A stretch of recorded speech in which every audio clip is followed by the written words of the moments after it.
If this is true, this changes everything for the Rams. If we're really sitting and talking about the addition of Poona Ford to this defense, we're talking about Jared Verse, Braden Fisk, Kobe Turner, and now Poona Ford. If we can get what we really truly expect out of Poona Ford this upcoming season, it completely changes everything for the Rams. We're going to sit and discuss what we're talking about here, as well as discuss the draft hats. Kind of a little fun story to look at later in the episode. All in today's episode of the Rams Digest. I'm your host, Joshua Giron. Remember, if you guys are not subscribed to the channel, do me a favor, press that subscribe button now, as 74.8% of you guys are watching the videos, but you're still not subscribed to the channel. So do me a favor, press that subscribe button so you don't miss any daily Rams content here at the Rams Digest. First things first, I want to get into what we're discussing here at the top of the episode. Poona Ford equaling Aaron Donald. Is that what we're talking about? Is that the truth? Is that what we can expect? Well, look, let me explain what we're discussing here. First of all, it's not just me. It's not me saying this. This is coming to us from the Rams Wire.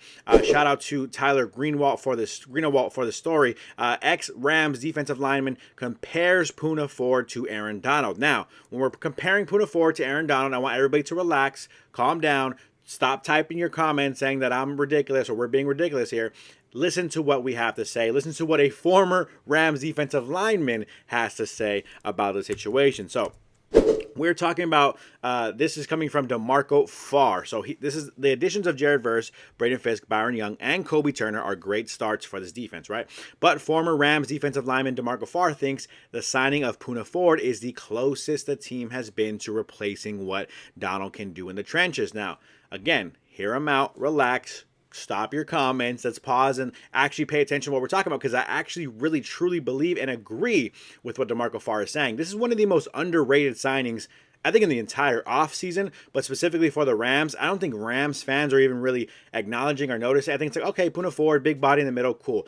Let's pay attention to what Poona Ford can actually do. And this is coming from again, former NFL player, former Rams defensive lineman, DeMarco Farr. Everything we used to give AD, Aaron Donald, credit for, like diagnosing blocks, understanding how they're trying to eliminate you. Ford's got that too, but that just at the nose tackle spot.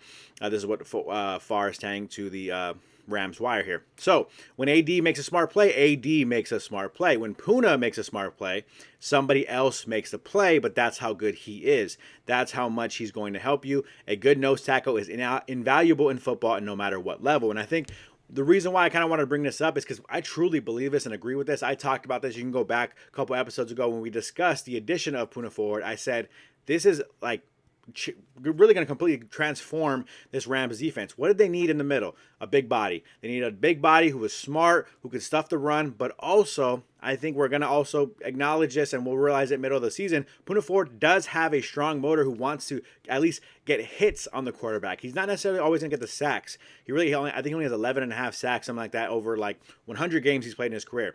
But he does hit the quarterback. He does go after the quarterback, and I think him making his plays by taking on two blockers, which I talked about multiple times on the channel already, is what's going to make him so invaluable. Him making his plays, disrupting the offense, is going to allow Jared Verse to go from 4.5 sacks to probably 10 to 12 sacks this next season. Braden Fisk to maintain what he's already been doing with 10 plus sacks, right? Kobe Turner, again, also balling out, doing his thing, chasing after the quarterback. Now it's not as much of on Kobe Turner's shoulders to try to help stuff the run as that interior defensive lineman. He's going to go after the quarterback all day, every day. And I think Poona Ford is going to absolutely be that final piece to make. In all honesty, I think the Rams defense can actually be one of, if not the best defensive line in the NFL next year, at least production-wise, disruption-wise. If everyone stays healthy, you're going to be actually shocked to see how great this addition of Poona Ford will actually be. And I kind of agree with what DeMarco Farr is saying here. So you don't have to be very tall to play nose tackle. You have to be willing, and you have to be an absolute tree stump. And he is all of that, Farr said of Ford. So he's a complete guy that I guess you'd say he mastered the art of playing the run, but he's a credible guy you can actually leave out there for all three downs if you wanted to. And that's what I have been saying myself right here on the channel. I said Poona Ford, watch out for him actually hitting the quarterback, putting pressure on the quarterback at times. He's just a guy who actually accepts his role as a nose tackle, accepts the fact that he's going to be in the trenches doing the dirty work for you, allowing his teammates to get after the quarterback. But I think he's going to want to join in on that party as well. He also talked about how happy he feels himself, Poona Ford, saying that he's excited to play with Sean McVay, under Sean McVay, I should say. as he's watched Sean McVay from afar, especially back in his Seattle Seahawks days. I mean, Rams fans, you kind of have seen Poona Ford a little bit. Again, maybe even quietly at times, Poona Ford disrupts the offense, disrupts things in general from the defensive side of the ball. But ultimately, when he does his work, everybody else does their work. It's going to make this Rams defensive line transform again into possibly, quite possibly, the best defensive line in the NFL. I just want you guys to look out for that, be aware of that. That's kind of what I wanted to say here on that. Moving on from that, draft hats. We are sitting and discussing the draft hats for this year. I don't know what it is about, anytime you have to give an opinion on anything, it feels like everyone wants to hate. I woke up this morning to this tweet. Shout out to Cameron DeSilva. He says, the Rams official 2025 draft hats here. The pin is a nod to the Mariachi Rams. There is a pin that comes with this hat, I believe. So that's pretty awesome to see. A lot of people, they see this. They all automatically are like, well, it's all right. Kind of trash, kind of whack, boring, whatever they want to say. I immediately saw this hat, and I said, this is pretty cool. I will say the pin maybe could have been a little bit cooler. I do like it, appreciate the nod to the Mariachi Rams. That's always dope. But before you get carried away, I'll show you some pictures of also the other designs that we see from other teams, just so we can make sure we're looking at all of them so you guys can compare them to what the other teams are looking like. But I love this. I think the Rams have kind of unique colors, right? The blue, the gold. It's kind of just a little bit bright at times. You're looking at a full, complete hat. But for me, the blue and gold, like on the one on the top right, I really like the way that looks. The black with the LA Rams and kind of gold on the front, as well as that blue brim, I kind of like those hats a little bit more as well. Ultimately, I think all around, these hats are solid, kind of unique. I mean, last year we had kind of okay ones. The last couple years we had okay ones, but ultimately, one is it's a draft hat, right, for the drafted players. But two, I mean, what else can we really ask for, right? We're not going to ask for these crazy, unique designs every single season. These are pretty nice, pretty unique. I kind of like the way that kind of, like a flower, kind of what is the stem of leaves kind of on the brim. I kind of like that design. We'll stay here full screen. This is the Tennessee Titans. They got a little guitar, Nashville, kind of get that feel to it. You can see here the Cleveland Browns. I like this one. They got the guitar, but obviously with the kind of electric guitar, as they are the home of the Rock and Roll Hall of Fame. So that's always cool too. But I just wanted to emphasize, because if anyone has anything to say about what the design is on the brim, every team has that this year. Unique, kind of interesting, kind of cool. That pin coming with it as well is pretty cool as well, in my opinion. Here's the New York Jets look of theirs, their Jets logo. Obviously, their pin being the torch for the Statue of Liberty, it looks like. So that's pretty awesome as well. Ultimately, I don't hate them. I don't know if I love them. I don't know if I hate them, or whatever. But I think they're fine. I think people are overreacting a little bit. I think once you get them, I mean, I kind of want to go buy one right now. So I probably actually will. Maybe you guys will see me, especially if we ever do a live stream here for the draft, which we may do, by the way. Just get a little sneak peek. That would be pretty cool, and I'd probably be rocking one of these hats. I mean, I can kind of see myself rocking them. I like it. I don't know. And I like the pin. I like the pin edition. I kind of like collecting pins every now and then, especially if it's going to come with the hat. That's pretty cool. I hope it's not an extra $10, $20 charge for the pin, but we'll have to wait and see on that when I want to go order them. You guys let me know what you guys feel about the hats down below. You like them? You hate them? Let me know down below in the comment section. Last but not least, we are talking about the trivia of the day. My favorite part of the episode where I ask a trivia question. You guys give your answers to the question I provide. There is multiple choice options sometimes. You could always guess before that if you like. If you missed last episode trivia of the day, don't worry about it. We'll talk about it here. I'll give you a chance to kind of read it over, play along really quick if you'd like. But ultimately, we also will have a trivia of the day on today's episode. So don't worry. If you missed out, it's okay.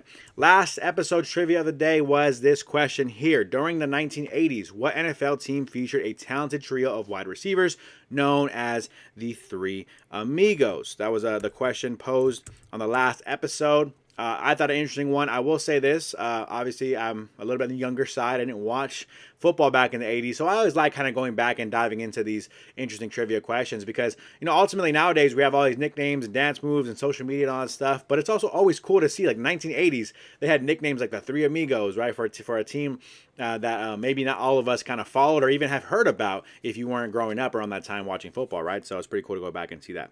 So the multiple choice options for this question was A, the Broncos. Was it B, the Dolphins? Was it C, the Giants? Or was it D, the 49ers? Here were the guesses for that trivia of the day here. We got to give a shout out to King Sharif. He says the Dolphins. Lamar Singleton says the Dolphins. Shannon Castillo says the Dolphins. Brian B says the Broncos. Mike Romero says the Denver Broncos. Floyd says the Dolphins. And my guess from Sal here says the Three Amigos is the Dolphins. So we got the Dolphins and we got the Broncos. Those were all the guesses down below, almost 50-50-ish in terms of the comments we got. Firstly, I want to say thank you to everyone who commented. Whether you got it right, whether you got it wrong, I appreciate it, which is why I shout you guys out. Regardless, the answer for this question, which was, why am I losing it right here? During the 1980s, what NFL team featured a talented trio of wide receivers known as the Three Amigos? Was it A, Broncos, B, Dolphins, C, Giants, or D, Niners? The answer for that question was the Denver Broncos. So, quick little shout out to the people who said the Broncos. We had Brian B out there say the Broncos. We had, I'm trying to read the name here. I'm going to have to full screen it one more time. I'm so sorry. I can't read. Mike Romero as well. And I think that's it. I said 50-50. Everyone said Dolphins, actually. We only had Brian B and Mike Romero get this answer correctly. Regardless, shout out to everybody who played along and guessed. I appreciate you. But those were the correct answer was the Denver Broncos. I actually want to pull up real quick. I did have it here somewhere on Google. The Three Amigos was Vance Johnson, Mark Jackson, and Rick Natil. So shout out to you guys for getting that one. That was a tough one. Again, I didn't grow up watching 1980s football, so it was kind of a guess for me. Shout out to all you guys for who got it correctly. And even if you got it incorrectly, I appreciate you guys playing along. Moving on from that, today's trivia of the day is this question here. What number did Panthers legend Luke Kuechly wear? I don't even want to give you guys his position because I want, if you don't know who Luke Kuechly is, you better find out. Sorry, I don't know why I got so aggressive there. What number did Panthers legend Luke Kuechly wear? By the way, one of my favorite linebackers of all time. I just told you guys his position. One of my favorite linebackers of all time. Growing up, I loved watching Luke Kuechly play football. I actually was kind of sad when I saw him retire. I thought he was so young to retire at such a young age, so that was unfortunate. Don't Google it. What number did Luke Kuechly wear when he was a Carolina Panther? I will say this as well. The reason why I brought this question up is because for a second, I kind of forgot what number he wore. It took me a second to kind of think about it and picture it in my mind. So if you guys don't remember watching Luke Kuechly, give a wild guess. The multiple choice options were A, 51, B, 59, C, 54, or D, 57. That's going to do it for me on today's episode of the Rams Digest. Please remember to subscribe to the channel if you're not subscribed already. That's going to do it for me on today's episode. I'm your host, Joshua Giron, and I am out.